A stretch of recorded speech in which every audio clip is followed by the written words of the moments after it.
Hi guys, today I'm going to show you how to remove a green screen from a video in DaVinci Resolve. So let's get started. First thing, we need to drop our footage to the timeline. Make sure that it's on the second layer because we're gonna reserve the first one for our footage.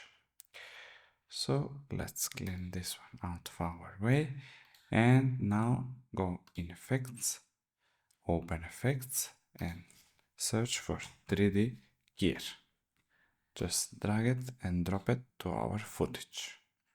Now we need to go over here, and instead of transform, we need to select Open FX Overlay. With the eyedropper, we just need to draw a line on the green screen.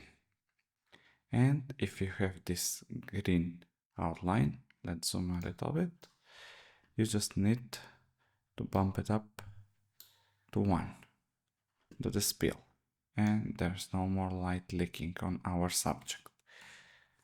Zoom out, and now it's the time to change our background. So let's review it. And that's how easy it is to replace the green screen in DaVinci. Thank you for watching and see you in the next video.